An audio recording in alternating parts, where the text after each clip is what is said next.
বিবাহর কাজটা যখন সংগঠিত হয়ে গেল, বিবাহর কাজটা হয়ে যাওয়ার পরে ও দিনে ও সময়ে ওই খানায়ে কাবা বাইতুল্লাহ শরীফের সামনে Abdul Wahab Zuhri, Abdul Muttalib দুইজনা মিলে ওইখানে তারা খাবার অনুষ্ঠান করলে। এর যে খাবার অনুষ্ঠানে সেরকা ব্যবহার করা হয়েছিল, বিভিন্ন রকম ফল দিয়ে দুধ মিশ্রণ করে যেটাকে সেরকা বলা হয়। এই সেরকাটা বিবাহের সমস্ত যাত্রীদের উপহার হিসাবে সেরকাটা খাওয়ানো হয়েছিল। এ সোনার বাপেরা, নওজোয়ান তরুণেরা, বাজানেরা, মায়েরা, বোনেরা, আব্দুল ওয়াহাব জুহরি বিবাহের কাজটা মিটে যাওয়ার পরে, খানা পিনা মিটে যাওয়ার পরে আব্দুল ওয়াহাব জুহরি আব্দুল্লাহর কাঁধটা ধরলেন। ও বাবা আব্দুল্লাহ, এবারে বাবা আমি আমার কলিজার টুকরা, নয়নের মণি, আমার সব থেকে হৃদয়ের স্পন্দন, আমার বেটি আমেনা, আমি আজকের দিনে তোমার হাতে আমি তুলে দিলাম। এর সমস্ত কিছু ভরণ পোষণ দেখভালের দায়িত্ব তোমার বাবা। দুইজনা সুখীতে শান্তিতে বসবাস করো। আব্দুল ওয়াহাব জুহরি বিদায় নিয়ে চলে গেলেন। এই পরিবারে সুন্দরভাবে তাদের অবস্থান চলছে, তাদের সাক্ষাৎ চলছে সুন্দরভাবে। যেহেতু মক্কার একটা রেওয়াজ ছিল, নতুন নতুন বিবাহ হলে পরিবারে ঝামেলা হতো। এটা মক্কার একটা রেওয়াজ।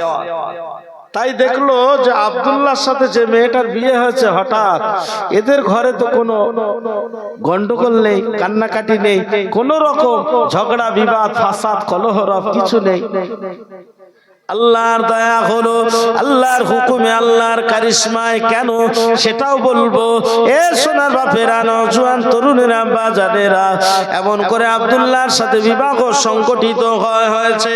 দীর্ঘ 2 মাস, 4 মাস, 6 মাস, 7 মাস, 8 মাস, 10 মাস, 12 মাস যেতে না যেতে আব্দুল্লাহ রাদিয়াল্লাহু তাআলা আনহু হুজুরের আরো যারা 9টা ভাই আছে, হারিস, যাকওয়াম, এমন করে আব্দুল ওয়াহাব, এমন করে হামজা, আব্বাস, এরা সকলেই বলা বলি করতে লাগলো। গায়ে গায়ে ছোট ভার অনুষ্ঠান করে বিবাহ হলো। দীর্ঘদিন কোনো কারবারে যাওয়া হলো না। পরিবারে অর্থ পরিকাঠামোটা অনেকটা কমে এসেছে। তাই তারা আলোচনা করে এবারে চিন্তা করেছে সিরিয়া, শামে একটু তিজারাতিতে যাব। কাবার মুতাওয়াল্লি আব্দুল মুত্তালিবের কাছে অনুমতি চাইলেন। ও কাবার মুতাওয়াল্লি আব্দুল মুত্তালিব, আব্বাজান, বহুদিন হয়ে গেছে কারবারে যায় না, ব্যবসা বাণিজ্যতে যায় না। আপনি যদি একটু অনুমতি দেন, আমরা ব্যবসা বাণিজ্য তিজারাতিতে যাব, আপনি একটু অনুমতি দেন। আব্দুল মুত্তালিব 9 জন ভাইকে অনুমতি দিয়ে দিলেন। ওরা ব্যবসা বাণিজ্য যাবার জন্য সামান পত্র উঠে খাওয়া দাওয়া করে নিয়ে চলে যাবেন। খবরটা আব্দুল্লাহ রাদিয়াল্লাহু তাআলা হুজুরের কাছে চলে এলো। আব্দুল্লাহ রাদিয়াল্লাহু আনহু দেখতে পেলেন ভাইরা সব নিজেদের মাল সামাল নিয়ে ব্যবসার জন্য শামে চলে যাবে। উনিও চিন্তা করলেন আমার নতুন বিবাহ হয়েছে, আগে ছিলাম একা, এখন তো দ্বিতীয় জন হয়ে গেছে, অতএব এখন খরচা আরো বেড়ে গেছে, আমারও কিছু উপার্জন করা দরকার।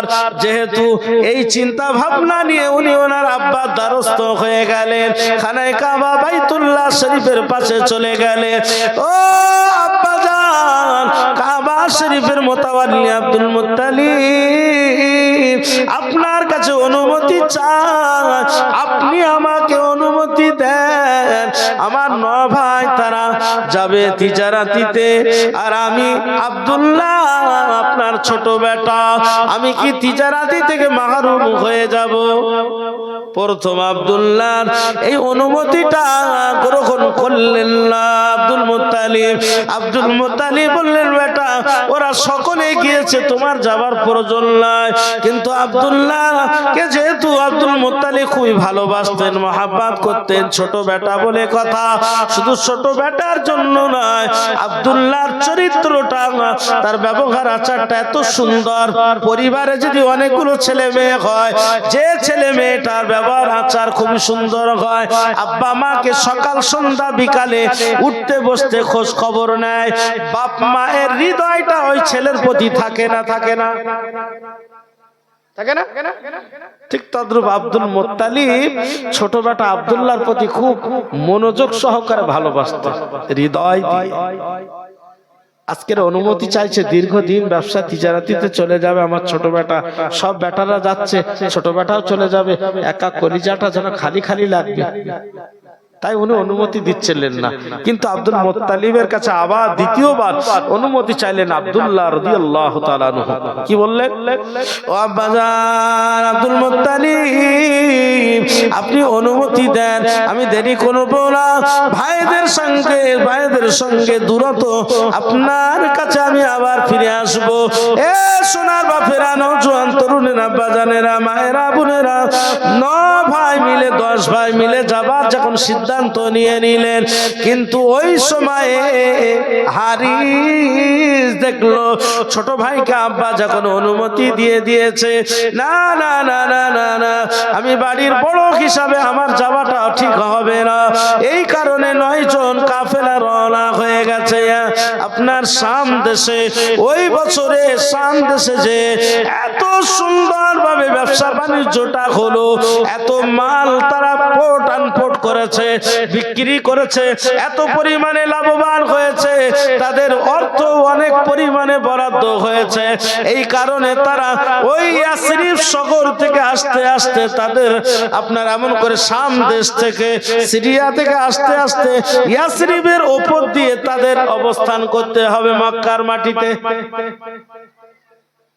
ইয়াসরিবের উপর দিয়ে যেতে হবে যেমন আমি বালুয়াছড়া যাব ভলিটলা যাব তাহলে আমার জালালপুরে যেতে হবে ঠিক তদ্রূপ ওরা যে শাম সিরিয়া গিয়েছে ওখান থেকে আসতে গেলে ইয়াসরিবের উপর দিয়ে মক্কা শরীফে যেতে হবে তাই ওরা দেখলেন যে এদিকে আব্দুল্লাহ রাদিয়াল্লাহু তাআলা আনহু মানে ছোট ভাই আব্দুল্লাহর শ্বশুর বাড়ি হলো ইয়াসরিব আবার আব্দুল মুত্তালিবের শ্বশুরালয় অর্থাৎ আপনার আবুল আহাব আব্বাস হামজা এদেরও মামার বাড়ি হলো নানার বাড়ি হলো ইয়াসরিব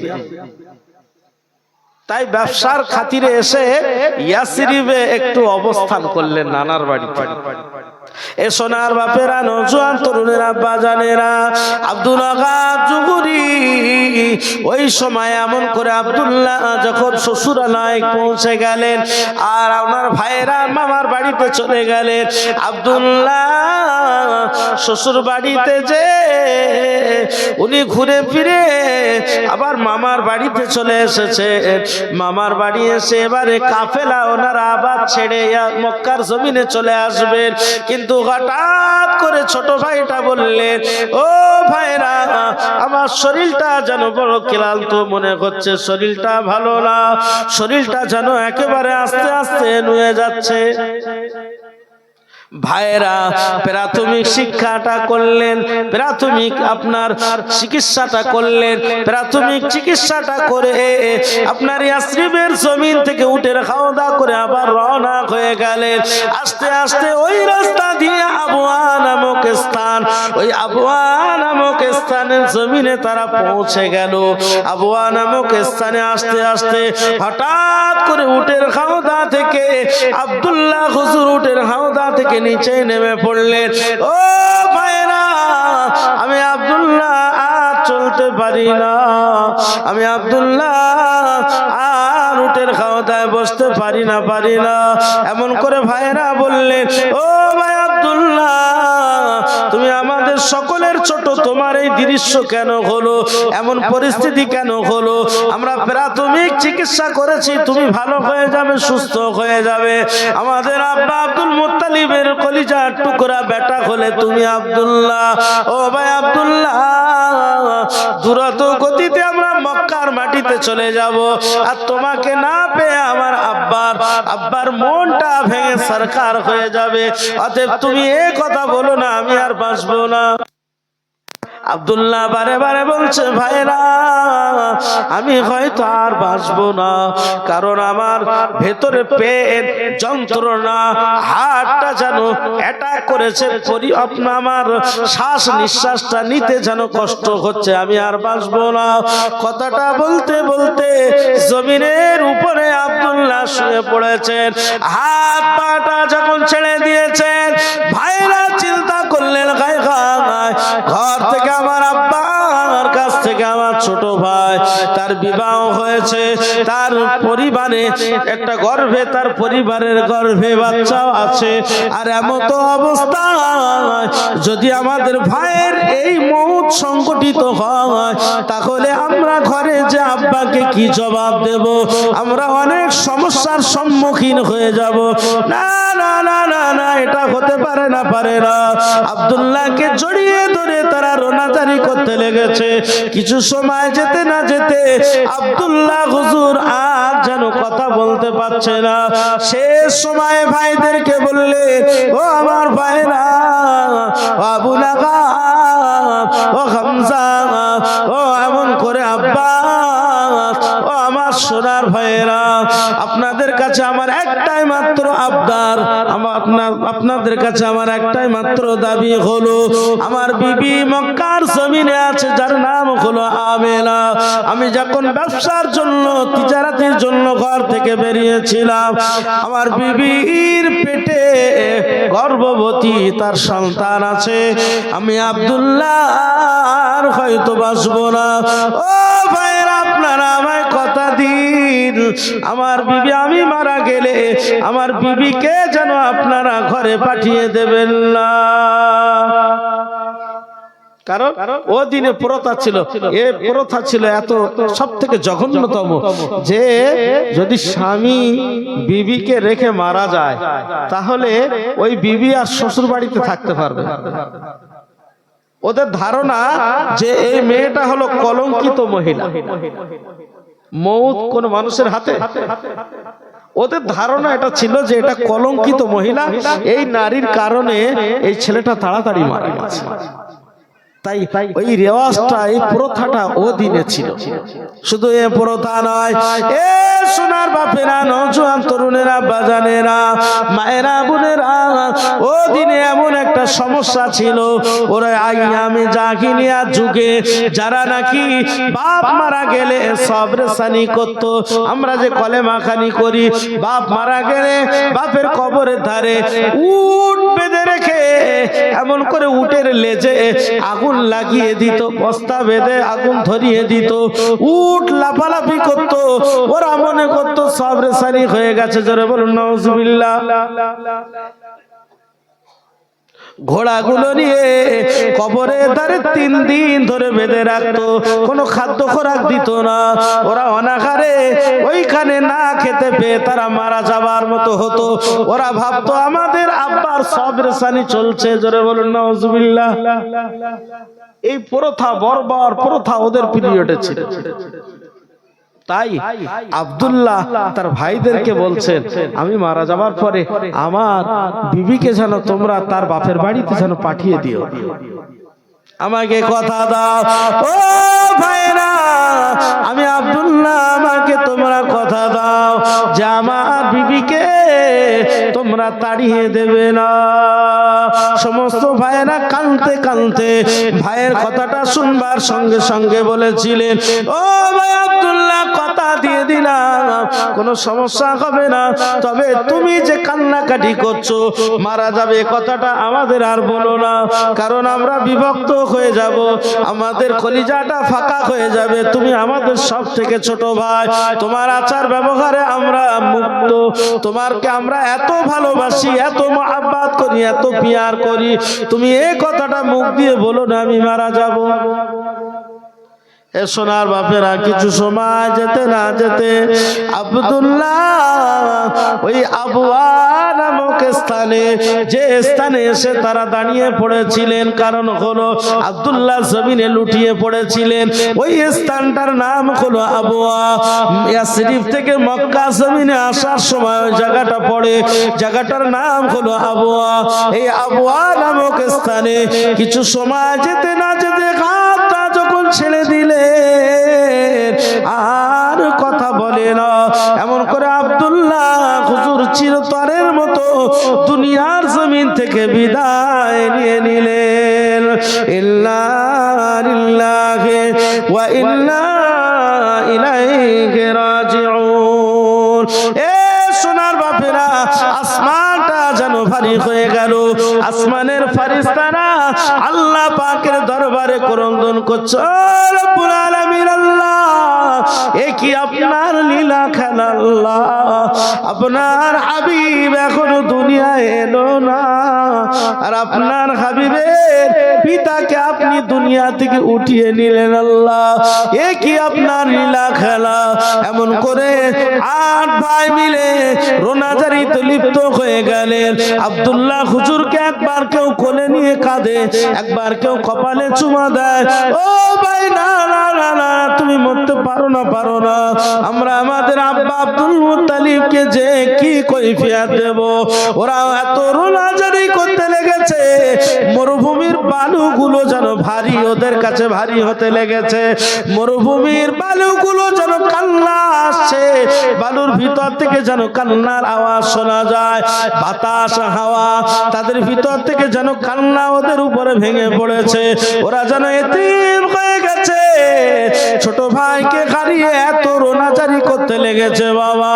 ওই আবওয়া নামক স্থানে ওরা দেখলো মক্কা শরীফের প্রথা হলো আব্দুল মুত্তালিবের একটা আপনার শিডিউল আছে, আব্দুল মুত্তালিবের একটা প্রথা আছে, যদি কোনো মানুষ মারা যায় ওই মানুষটাকে টানা হেঁচড়া করা যাবে না, দ্রুত গতিতে গোসল দিয়ে কাফন পরিয়ে ওই স্থানে দ্রুত গতিতে মাটি দিয়ে দিতে হবে, দাফন করে দিতে হবে। এটা হলো কাবা শরীফের মোতাওয়াল্লির একটা প্রথা। এটা সত্যি আজও যেটা হাদিস পাকে এসেছে, কোন মানুষ মারা গেলে প্রতিটা গ্রামের মুসলমানদের দায়িত্ব হলো ওই মানুষটার সর্বপ্রথমে গোসল দেওয়া। এটা হলো গ্রামের প্রতিটি মানুষের উপরে মানে হক। ওই মানুষটা দ্রুত কাফন পরানো, ওই মানুষটার আতর সুরমা লাগিয়ে দ্রুত গতিতে তার জানাজাটা কায়েম করা, এবং যত দ্রুত পারা যায় তাকে কবরস্থ করা, ঠিক না ভুল? এটাই হলো শরিয়াতের নিয়ম। তদানীন্তন সময়ে শরিয়াত না থাকলেও এটা হলো আব্দুল মুত্তালিবের প্রথা। 8 ভাই মিলে এত রোনাজারি করতে লেগেছে, ওই আবওয়া নামক স্থানে কেউ কেউ বলছে না না না না, আমাদের ছোট ভাই আব্দুল্লাহকে এই অবস্থায় মক্কার মাটিতে নিয়ে যাব। কেননা আব্দুল্লাহর কথাটা যদি আমরা আব্বার সামনে উপস্থাপন করি, আব্বা হয়তো আমাদের উপরে নারাজ হয়ে যাবে, বিশ্বাস করবে না। কেননা ছোট ভাই আব্দুল্লাহকে আমার আব্বা আব্দুল মুত্তালিব বড় ভালোবাসে, পিয়ার করে। ওরা চিন্তা করেছে আমাদের ভাই আব্দুল্লাহকে মক্কার মাটিতে নিয়ে যাব। না না না না না না না না না না। আরো ভাইরা বলল, ভাই না, এটা নিয়ে যাওয়া ঠিক হবে না, এখান থেকে 3 দিনের রাস্তা, যেতে না যেতে আব্দুল্লাহর লাশটা ফুলে যাবে, আব্দুল্লাহর লাশটা পচন ধরে যাবে। না না, ওই অবস্থায় মক্কার মাটিতে নিয়ে যাওয়াটা ঠিক হবে না। ওই আবওয়া নামক স্থানে তাদের কাছে যে কাপড় ছিল, ওই কাপড় দিয়ে কাফন দিয়ে আবওয়া নামক স্থানে তারা দাফন করে দিলে। এ সোনার বাপেরা, নওজোয়ান তরুণ বোনেরা, বাজানেরা, মায়েরা, বোনেরা, এমন করে এমন করে আবুল আহাব, এমন করে হামজা, আব্বাস, যাকওয়াম, এরা সকলে 8 ভাই মিলে কালতে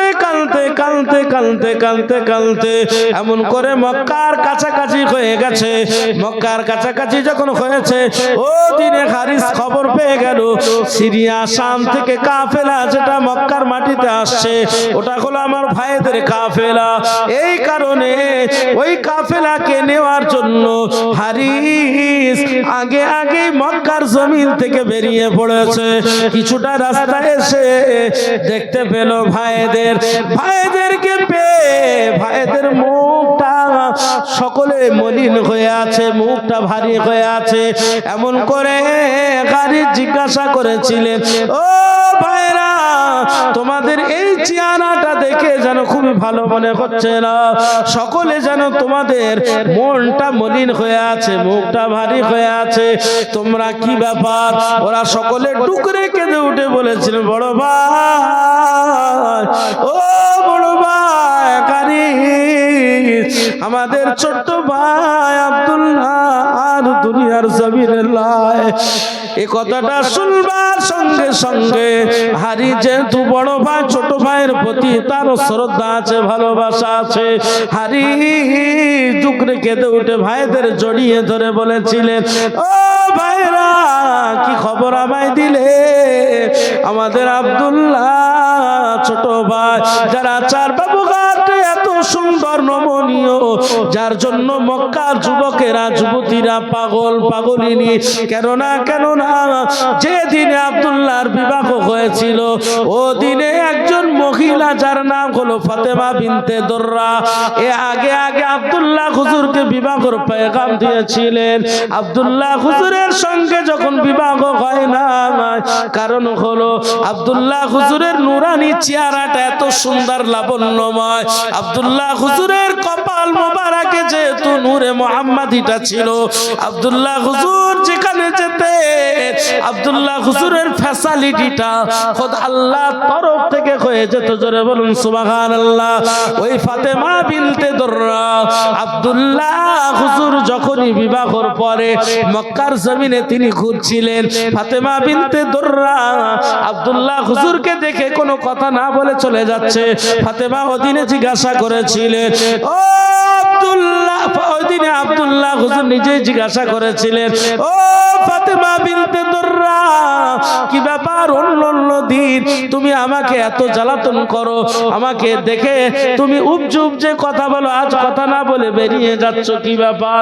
ওই সময় ফাতেমা বিনতে দর্রা বলেছিলেন, ও ভাই আব্দুল্লাহ, সত্য কথা বলবে ভাই আব্দুল্লাহ, তুমি কি বিবাহ করেছো নতুন? তুমি কি বিবাহ করেছো? তো বললেন, কেন, কি ব্যাপার? বলছে, না বলো তুমি বিবাহ করেছো কিনা। বলছে, কারণ?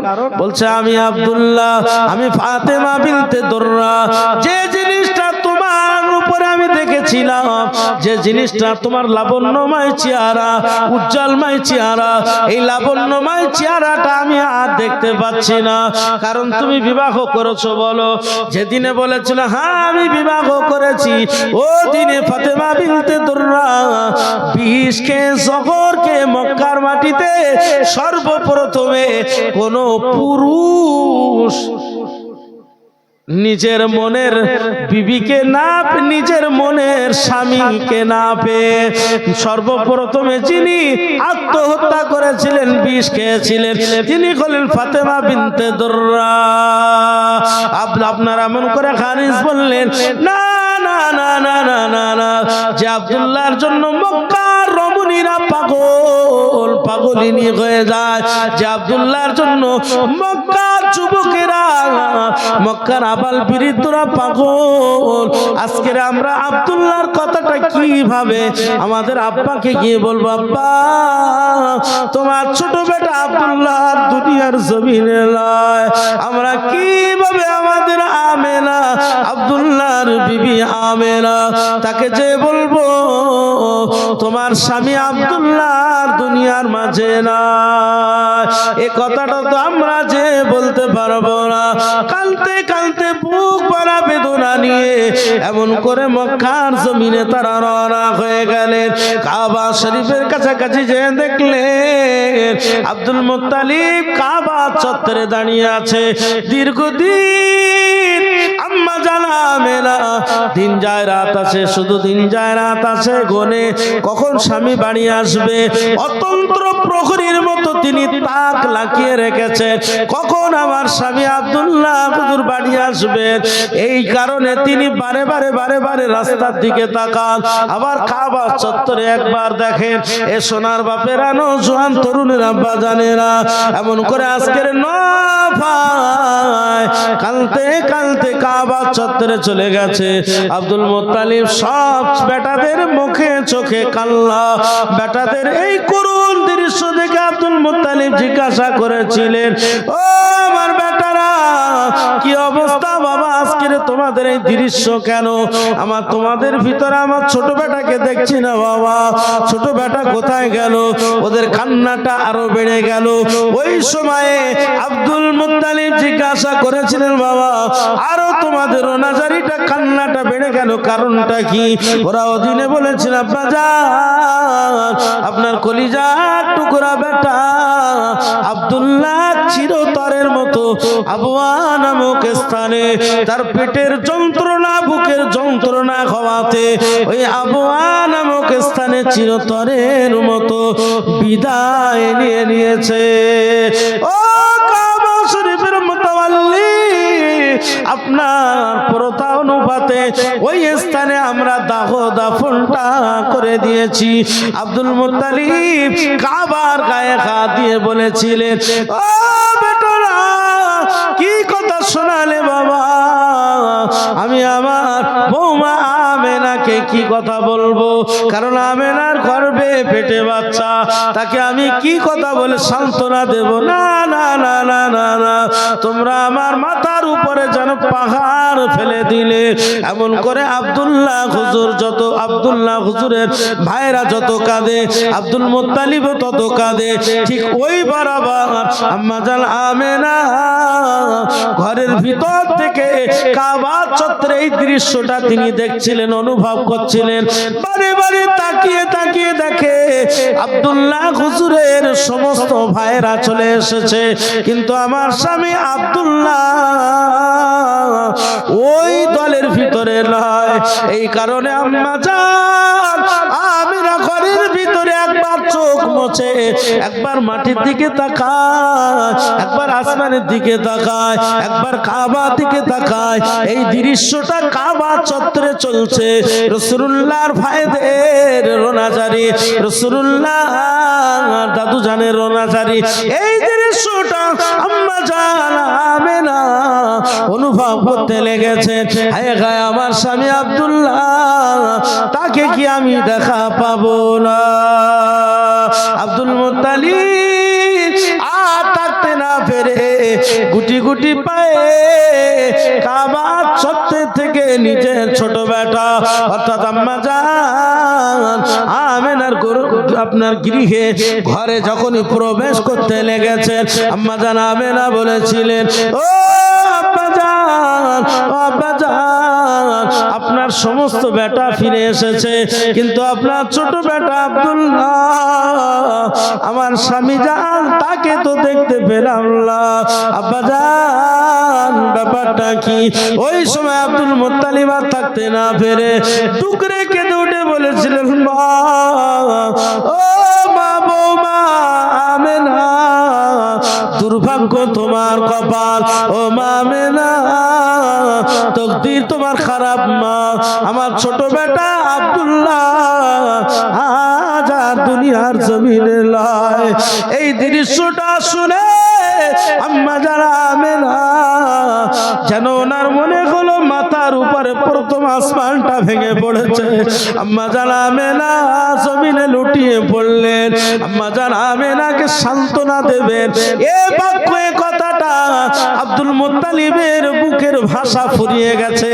আব্দুল মুত্তালিব ওই সময় বলেছিলেন, মা, ও মা, বৌমা কেঁদো না মা, এটা ওই কাবার মালিকের হাতে সবকিছু নিয়ন্ত্রিত, কাবার মালিকের হাতে সবকিছু। মা, ও মা আমেনা, তোমার তকদিরে এটা ছিল মা, তুমি কান্নাকাটি করো না। ঠিক ওই সময় আম্মা জান আমেনা শ্বশুরের হাতটা জড়িয়ে ধরেছিলেন। আব্বা জান, ও আব্বা জান আব্দুল মুত্তালিব, ও কাবা শরীফের মুতাওয়াল্লি, আপনি আমাকে কথা দিন, আমাকে আমার আব্বার বাড়িতে আপনি পাঠিয়ে দেবেন না। মক্কার প্রথা অনুপাতে আমাকে আমার ঘরে, অর্থাৎ আপনার ছোট বেটা আব্দুল্লাহর ঘরে থাকবার অনুমতিটা দেবে। ও কাবার মুতাওয়াল্লি, ও আব্দুল মুত্তালিব, আব্বা জান, আপনি যেন আমাকে ফিরিয়ে দেবেন না, আমাকে যেন আমার আব্বার বাড়িতে পাঠিয়ে দেবেন না। এ সোনার বাপেরা, বৌমা যখন শ্বশুর আব্বার আব্বা বলে হাতটা ধরিয়ে ডুকরে কেঁদে উঠেছে। আব্বা জান, আমার গর্ভে বাচ্চা, আপনি জানেন যে বাচ্চাটা তুলিয়া আসার আগে বাপ আখারা হয়ে গেছে, সকলে বাপ বলে ডাকবে, আর আমার বেটাটা আব্বা বলতে পারবে না। আব্বা জান, এত ব্যথা বেদনা কষ্ট নিয়ে আপনাকে বলি আব্বা, মক্কার প্রথা অনুপাতে আপনি যেন আমাকে আমার আব্বার বাড়িতে পাঠিয়ে দেবেন না। আব্দুল মুত্তালিব ওদিনে কাঁদতে কাঁদতে, ডুকরে ডুকরে কাঁদতে কাঁদতে বলেছিলেন, ও মা আমেনা, ও মা আমেনা, কথা দিয়ে দিলাম মা, কথা দিয়ে গেলাম মা, আমি আব্দুল মুত্তালিব তোমাকে তোমার আব্বার বাড়িতে পাঠিয়ে দেব না। ও মা আমেনা, মা, তোমাকে আমার বাড়িতে, অর্থাৎ আব্দুল্লাহর ঘরেই থাকবার জন্য আমি আব্দুল মুত্তালিব অনুমতিটা দিয়ে দিলাম। আল্লাহুম্মা সাল্লি আলা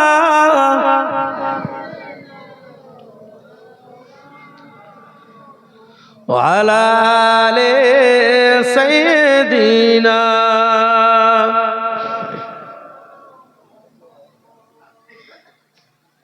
কেদো না গো মা আমিনা, কেদো না গো মা আমিনা,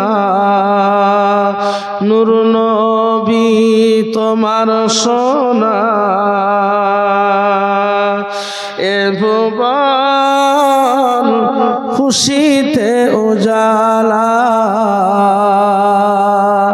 এ ভুবন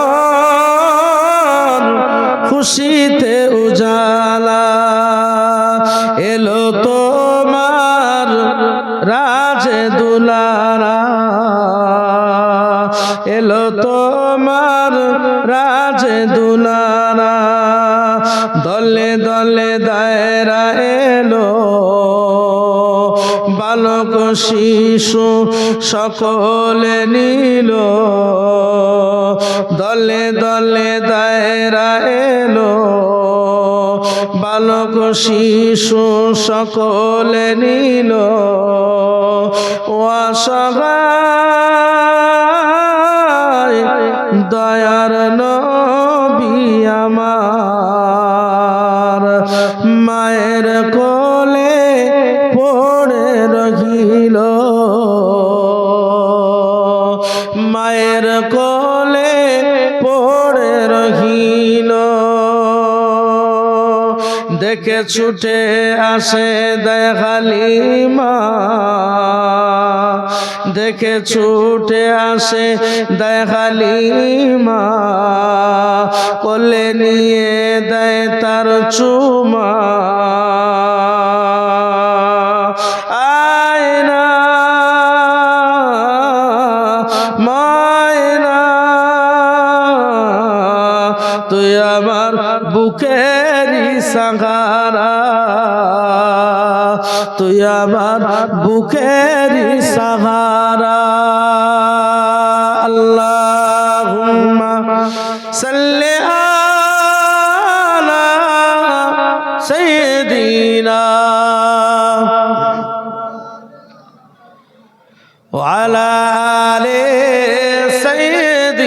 না।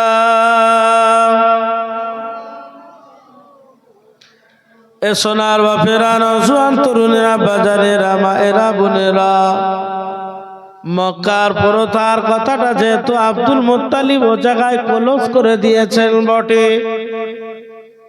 কিন্তু কিছুদিন যেতে না যেতে আব্দুল্লাহ হুজুরের আরো 9 ভাই হারিজা, কোয়াম, হামজা, আবুল আহাব, আব্বাস, এরা সকলে ভাই ভাইরা বলল, ও ভাইরা হারিস, আমরা সকলে আব্দুল্লাহর চাইতে বড়, অথচ ছোট ভাইটা আগে মারা গেল, ব্যাপারটা কি? চলো না যাই গণকের কাছে, জাহিরির কাছে, কি ব্যাপার, কি অকালে মৃত্যু হলো আমাদের ছোট ভাই, এর কারণটা কি? চলো না যায়। ওরা সকলে মিলে আব্বাকে বলল, আব্বা আমাদের ছোট ভাই অকালে মৃত্যু হলো, কারণটা কি আমরা জানতে চাই। আব্দুল মুত্তালিব কাবার মুতাওয়াল্লি অনেক জ্ঞান রাখতেন, বলেছিলেন, না বাবা, আমরা এই রেখা জনিত হাত দেখা, এমন করে আন্দাজে কথা বলা, এই জিনিসটা আমরা বিশ্বাস করি না, কারণ খায়রিহি ওয়া শাররিহি মিনাল্লাহি তাআলা, খায়রিহি যেটা ভালো মন্দ, এমন করে যা কিছু হয় ফয়সালা সব আল্লাহর তরফ থেকে হয়, ভালোটা সেটা আল্লাহর তরফ থেকে হয়, খারাপটা আল্লাহর তরফ থেকে হয়। অতএব না না না না না না না, এই কাজটা আমরা করতে পারবো না। আব্দুল মুত্তালিব বললেন, এই জিনিসটা কারোর কাছে জানা যাবে না। এই রেখা দেখা এটা মিথ্যা হতে পারে, এটা অবশ্যই মিথ্যা, এটা আমরা বিশ্বাস করব না। কিন্তু না ভাই, আব্বার কথা না শুনে এরা চলে গেছে গণকের বাড়িতে। যারা রেখা দেখে, হাত দেখে, ওরা দেখলো এই একটা সুযোগ, কাবার মুতাওয়াল্লি কোন সময় আমাদের দাম দেয় না, আমাদের ব্যবসা এ শুধু ভাটা ফেলে। কারণ যারা আলেম উলামা, এরা এদের উপরে যারা হাত দেখে, রেখা দেখে, যারা সবকিছু বলে দেয়, পৃথিবীর কেউ জানে না, ও তদবির কারক ও জেনে গেছে। অতএব এই জিনিসটা শরিয়াতে টোটালটাই হারাম, আলেমরা বলে। তাই কাবার মুতাওয়াল্লি বলেছে, ও জাহিরি, ও দেখলো এই একটা মক্ষম সময় এসেছে, আব্দুল মুত্তালিবকে বিপদে ফেলার একটা মক্ষম সময় এসেছে। ওরা ও সময় সাথে সাথে বলল, ও সাকওয়ান, হামজা, হারিস, আব্বাস, জানো কি তোমাদের ছোট ভাইয়ের স্ত্রী আমেনা, তার শরীরে কঠিন বিমারি আছে, এই বিমারির কারণে তোমাদের ছোট ভাই অতি অল্প বয়সে দুনিয়া থেকে বিদায় নিয়েছে। জোরে বলুন নাউজুবিল্লাহ। পুরো রিহার্সালটা পুরো উল্টো দিল, কথা বলেননি, পুরো উল্টো কথা। এমন করে 9 ভাই এবারে চলে এসেছে কোথায়? আব্দুল্লাহর 9 ভাইয়েরা এমন করে জাকিরের বাড়ি থেকে কাবা চত্বরে চলে এসেছে। ও আমাদের আব্বা জান আব্দুল মুত্তালিব, আপনি কি জানেন আমাদের ছোট ভাইয়ের স্ত্রী আমেনা, ওর শরীরে কঠিন বিমারি আছে, এই কারণে আমাদের ছোট ভাই অল্প সময়ে দুনিয়া থেকে বিদায় নিয়েছে। আব্দুল মুত্তালিব বললেন, ও বেটারা, খবরদার, এ কথা তোমরা বিশ্বাস করো না, কেন না, এটা কখনোই সত্য হতে পারে না, এ কথাটা তোমরা বিশ্বাস করবে না। ওরা বলল, আব্বা জান, কাবার মুতাওয়াল্লি, না, এটা না হলে আমাদের ছোট ভাই কেন মারা গেল? আপনি হয় আমেনাকে আমাদের ভিটে থেকে তার বাপের বাড়ি পাঠিয়ে দেন, আব্দুল মুত্তালিব বললেন, ও বেটা না, আমি আমেনাকে কথা দিয়েছি, আমি আমেনাকে তার আব্বার বাড়িতে পাঠিয়ে দেব না। এরা 9 ভাই মিলে বলছে, আব্বা আপনি যদি আমাদের ছোট ভাইয়ের আপনার স্ত্রী আপনার বৌমা আমেনাকে এই ভিটে পরিবার থেকে যদি না তাড়িয়ে দেন, আপনার এই ভিটে মাটিতে আমরা 9 ভাই কেউ থাকবো না। বাপ বললে তো কথা, ভাইয়েরা যখন কেউ ভিটে থাকবে না, বাপের শুনতে ভালো লাগবে? আব্দুল মুত্তালিব ও সময় ব্যথা বেদনা দুঃখ কষ্ট নিয়ে আম্মা জান আমেনার গৃহে প্রবেশ করেছে। আম্মা জান আমেনা কথাটা তো শুনতে পেয়েছে। কথা চাপা থাকে? জাহিরি বলেছে কাবা চত্বরে আলোচনা হচ্ছে, মানে গোটা মক্কায় এই কথাটা প্রচার হয়ে গেছে। আম্মা জান আমেনা আরো ক্রন্দন করে। আব্দুল মুত্তালিব চিন্তা করছে না গায়ে গায়ে, আমি আমার বৌমা আমেনাকে কথা দিয়েছি, মা তোমাকে কথা দিয়ে গেলাম আমি তোমাকে রেখে দেবো, কিন্তু আজকের দিনে পুরো উল্টো হচ্ছে। যেহেতু আমার 9 বেটা তারা পরিবারে থাকবে না, আমাদের ঘরে থাকবে না, বলছে না না না না না না না, এটা তো মেনে নেওয়া যাবে না। তবে ঠান্ডা মাথায় ফয়সালাটা করতে হবে।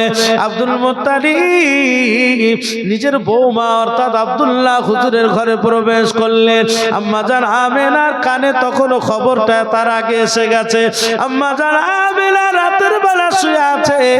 আম্মা জান আমেনাকে কে যেন ইলহামের মাধ্যমে কে যেন আম্মা জান আমেনাকে রাতের বেলা জানিয়ে দিচ্ছে, ও বান্দি আমেনা, ও বান্দি আমেনা, দুঃখ পেও না, কষ্ট পেও না, ও বান্দি আমেনা, তোমারই গর্ভে তোমারই পেটে আমি আল্লাহ পাক আমার সব থেকে লেটেস্ট সব থেকে প্রিয় মানুষটা আমি আল্লাহ পাক আমার সব থেকে মনের মানুষ, মহব্বতের মানুষ, পৃথিবীর লেটেস্ট মানুষ যাকে আমি পৃথিবীর মানচিত্রে পাঠাবো, ও বান্দি আমেনা, তিনি হলেন তোমার গর্ভে অবস্থান করছে।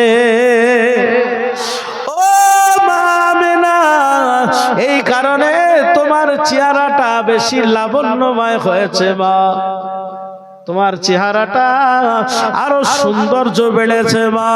ও মা আমেনা, মক্কার যুবকেরা লাইন দিয়েছে তোমাকে বিবাহর পয়গাম দেবে। ও মা আমেনা, ও বান্দি আমেনা, মক্কার যুবক যুবতীরা, মক্কার যুবক যুবকেরা তারা লাইন দিয়েছে, ও বান্দি আমেনা, তোমাকে বিবাহ করবে, বিবাহর পয়গাম দেবে। এটা একটা বড় খারাপ জিনিস, কারণ আমার শ্রেষ্ঠ নবী, আমার প্রিয় দোস্ত, আমার সব থেকে লেটেস্ট পৃথিবীর মানব জাতি ধন্য হবে। আমি আমার প্রিয় মানুষটাকে তোমার গর্ভে রেখেছি। আমার প্রিয় মানুষটাকে কেউ যদি বলে এ মুহাম্মাদের পিতা 2 জন,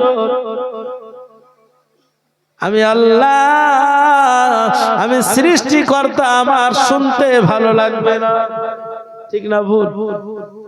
আপনি যাকে বেশি ভালোবাসেন, মহব্বত করে, এখন তার যদি কেউ আপনার সামনে খেপায়, তার একটা খারাপ নাম আছে, ওই নাম ধরে যদি খেপায়, আপনার ভালো লাগবে? মনে কষ্ট পাবে, আঘাত পাবে, ঠিক তদ্রূপ আল্লাহ সান্ত্বনা দিচ্ছেন। ও বান্দি আমেনা, ওটা জাহিরির বাপের ক্ষমতা নয়, ওটা ওই গণগিরির বাপের ক্ষমতা নয় ও কথাটা বলার, তোমার নামে খেতাব ছড়াবে। ও বান্দি আমেনা, এটা ওই গণকের বাপের ক্ষমতা নয়, শক্তি নয়। তবে বান্দি আমেনা, এ কাজটা আমি আল্লাহ, আমি নিজেই ঘটিয়ে দিয়েছি। জোরে বলবেন না? কারণ হলো, ও বান্দি আমেনা, কারণটা হলো একটি, সে কারণটি হলো এই, তোমাকে বিবাহর পয়গাম দেবে। আমি এমন একটা কথা ওই আপনার এর কাছ থেকে, গণকের কাছ থেকে বলে নিয়েছি, মক্কার ছেলেরা বিবাহ করা তো দূরে যাক, মক্কার যুবকেরা, মক্কার ছেলেরা তোমার নাম শুনলে তারা পালিয়ে যাবে। জোরে বলুন। বিয়ে করা তো দূরে যাক, তোমার কথা শুনলেই পালাবে। এই কাজটা আমি নিজেই করেছি, কারণ তোমাকে যেন দ্বিতীয়বার বিবাহর পয়গাম কেউ না দিতে পারে।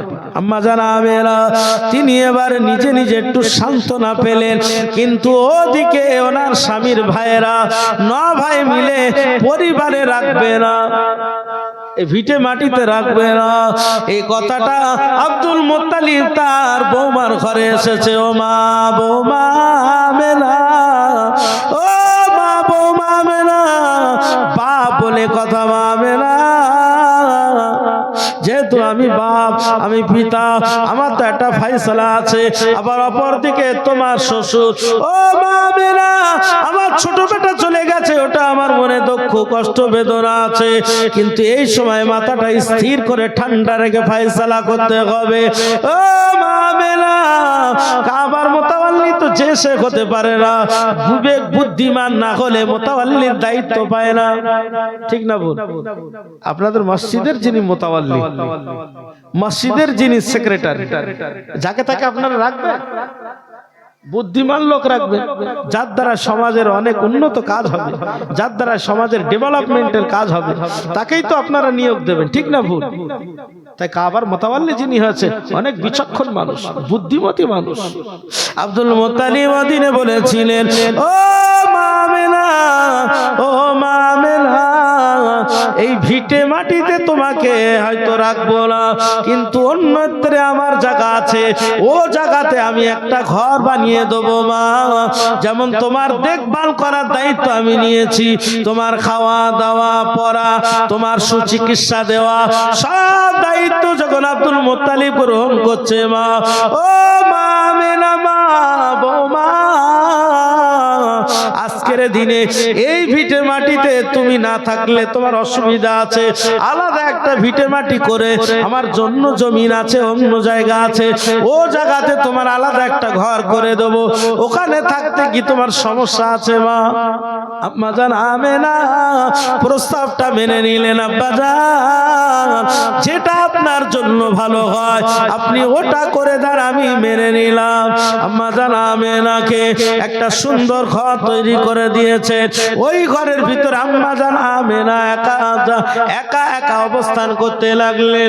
আম্মা জান আমেনা এমন করে স্বপ্ন দেখতে লাগেন, কে যেন স্বপ্নের মাধ্যমে জানিয়ে দেন, ও বান্দি আমেনা, তোমার গর্ভে যিনি আছে উনি হলেন আখিরি জামানার দূত, উনি হলেন আখিরি জামানার রাগাবাত, উনি হলেন আখিরি জামানার পয়গম্বর, যিনি মুহাম্মাদুর রাসূলুল্লাহ, যার নামটা তুমি মুহাম্মদ রেখে দেবে মা।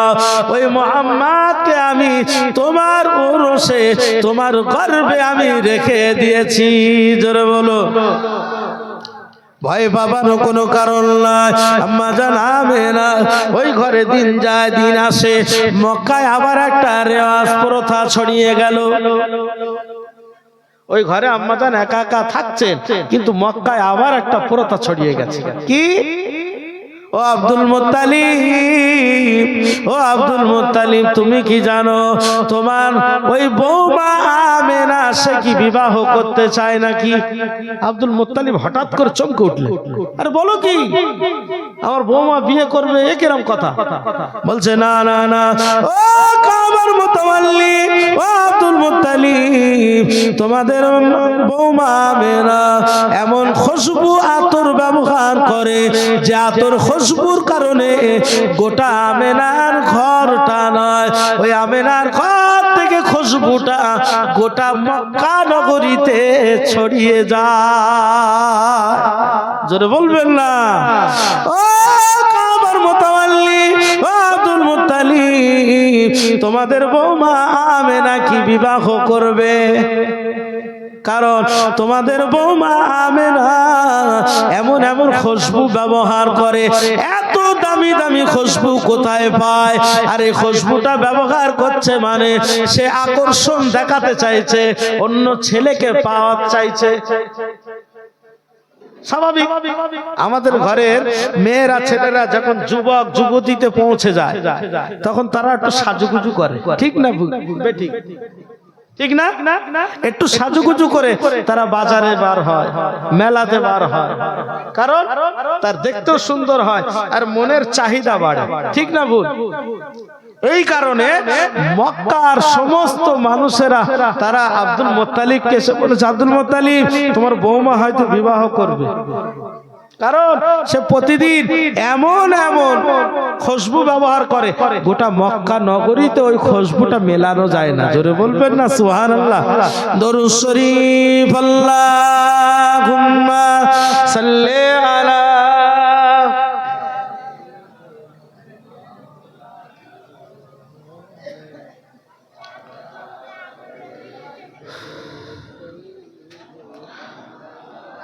তোমার আগমনে আধারে ভুবনে মুছিল কানোরা, মুছিল কানোরা। তোমার আগমনে আধারে ভুবনে মুছিল কানোরা, মুছিল কানোরাত। মা আমিনার লাল গো তুমি, মা আমিনার লাল গো তুমি, নূরে মুহাম্মদ। মা আমিনার লাল গো তুমি, নূরে মুহাম্মদ। 12 রবিউল আউয়ালেতে এলে এতিম বেশে, সকল নবীর সেরা তুমি, সকল নবীর সেরা তুমি, এলে সবার শেষে। তোমার আগমনে আধারে ভুবনে মুছিল কালোরা, মুছিল কালোরা।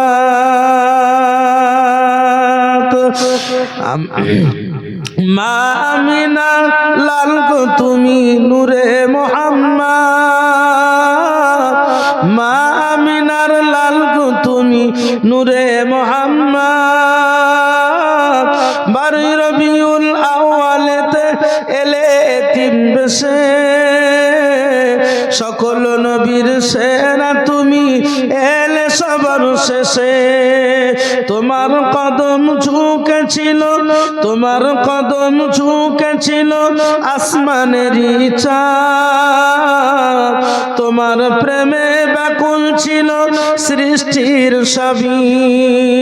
আরশ বাগের ফুল গো তুমি, আরশ বাগের ফুল গো তুমি, চন্দ্র রবি। সকল নবী চেয়েছিল হতে তোমার উম্মত। মা আমিনার লাল গো তুমি, নূরে মুহাম্মদ। তোমার আগমনে আধারে ভুবনে মুছিল কালোরা, মুছিল কালোরা। আল্লাহুম্মা সাল্লি আলা।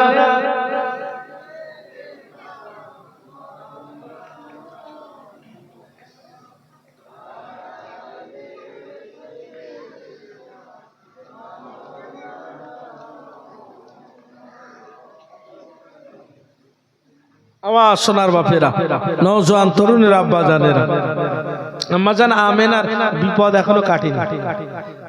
কারণ যারা বিধবা নারী হয়, কি হলো রে বাবা, যারা বিধবা নারী হয় তাদের যে কত কষ্ট, কত বেদনা, এটা একমাত্র যারা বিধবা হয়েছে তারা জানে কষ্টটা কতটা। আমি আসামে ছিলাম, আমাকে একটা প্রশ্ন করেছে, খুব দুর্দান্ত প্রশ্ন, শুনবেন? বলল, পৃথিবীতে এই 3টে মানুষের ভিতরে কোন মানুষটার কষ্ট বেশি? নাম্বার 1 এতিম, নাম্বার 2 বৃদ্ধ বাবা মা, নাম্বার 3 বিধবা নারী। আপনারা কোনটায় উত্তর দেবেন বলেন? জি বলেন। প্রশ্ন 3টে। পৃথিবীতে এই তিনটে মানুষের ভিতরে সবথেকে কষ্ট বেশি কার? এতিম, বিধবা নারী, বৃদ্ধ বাবা মা। কে বললো?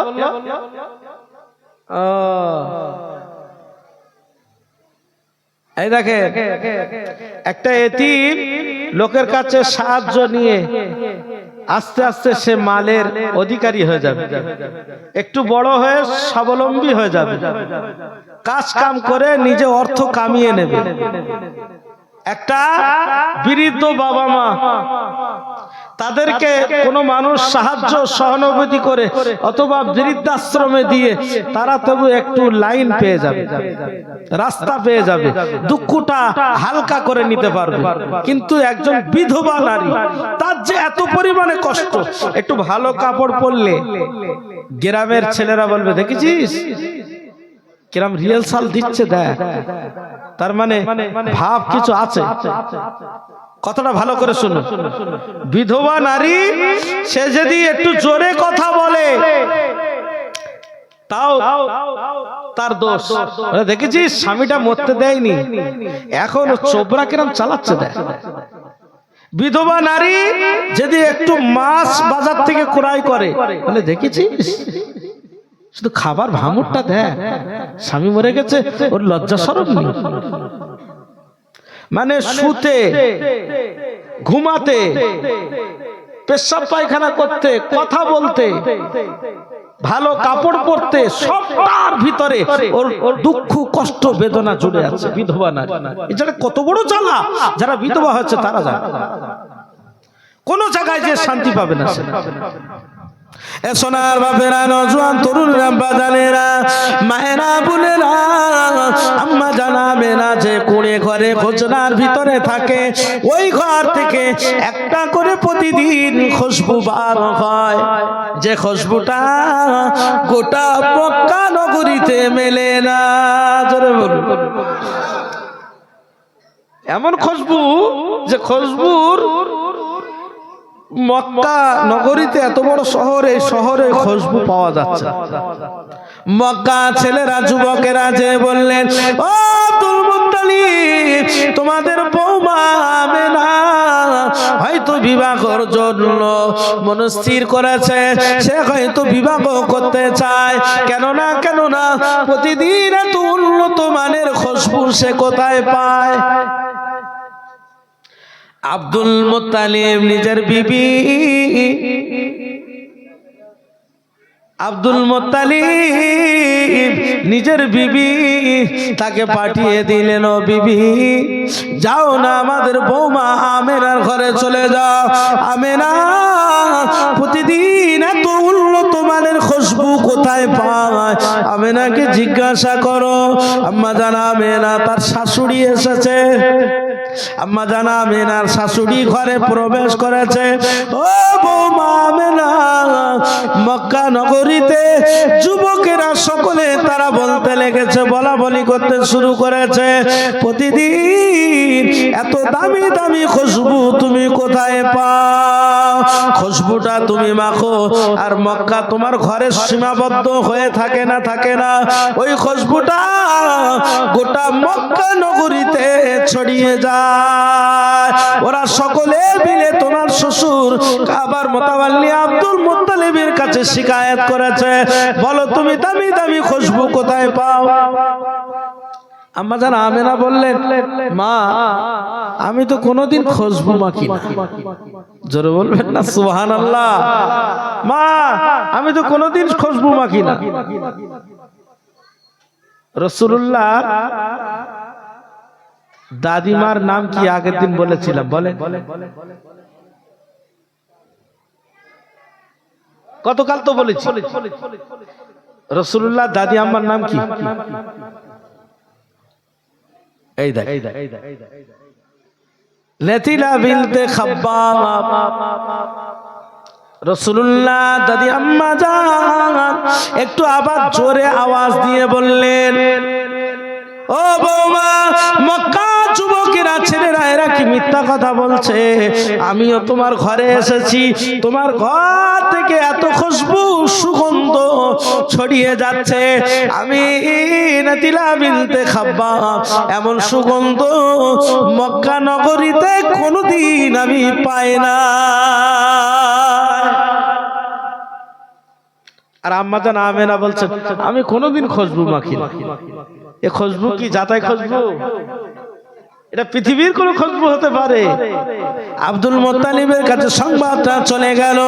আব্দুল মুত্তালিব আর দেরি না করে নিজে এবারে যেহেতু মক্কার মানুষেরা আবার দ্বিতীয়বার বলছে এত খুশবু এত ঘিরান গোটা দেশময় ছড়িয়ে যাচ্ছে, মক্কার যুবকেরা আবার ইসকাল করেছে। আব্দুল মুত্তালিব আজকে নিজে নিজে ফায়ারিং করবার জন্য নিজে সরজমিনে মানে সরজমিনে যাকে বলে মানে নিজে পরিদর্শনে যাচ্ছে।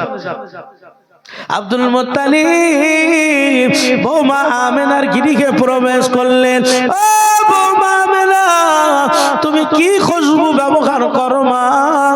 তোমার ঘর থেকে খুশবুটা গোটা মক্কা নগরীতে ছড়িয়ে যায় মা। এত দামি দামি খুশবু প্রতিদিন আলাদা আলাদা খুশবু কোথায় পাও মা? যে খুশবুটা মক্কার কোন শহরে পাওয়া যায় না। সুবহানাল্লাহ। আম্মা জান আমেনা দেখলেন এটা আবার একটা কি কৌশল। আল্লাহ ও রব্বুল আলামিন, আল্লাহ এত বিপদে পড়ে গেলাম, এত মুসিবতে পড়ে গেলাম, আল্লাহ এ কি উপায় হলো আল্লাহ? আম্মা জান আমেনাকে লক্ষ্য করে আব্দুল মুত্তালিব বড় বিচক্ষণ মানুষ, তিনি কওমের লিডার, কাবা শরীফের মুতাওয়াল্লি, একটা গোত্রের লিডার, তার মানে ব্রেনটা অনেক সচ্ছল পরিষ্কার। আব্দুল মুত্তালিব বুদ্ধিমত্তার পরিচয় দিয়ে বলেছিলেন মা বৌমা জমিনে থুতু নিক্ষেপ করো মা। ও মা বৌমা একটু জমিনে থুতু নিক্ষেপ করো মা। আম্মা জান আমেনা কথাটা শুনবার সঙ্গে সঙ্গে জমিনের উপরে ঘরের ভিতরে যেই উনি থুতু নিক্ষেপ করলেন, থুতু নিক্ষেপ করার পরে আব্দুল মুত্তালিব বুঝতে পেরে গেলেন ওই থুতুটা যেই জমিনে নিক্ষেপ করেছে আর ওই বালুর ভিতর থেকে থুতু যে জমিনে ফেলেছেন যে বালুর উপরে, ওই বালু থেকে খুশবু প্রবাহিত হতে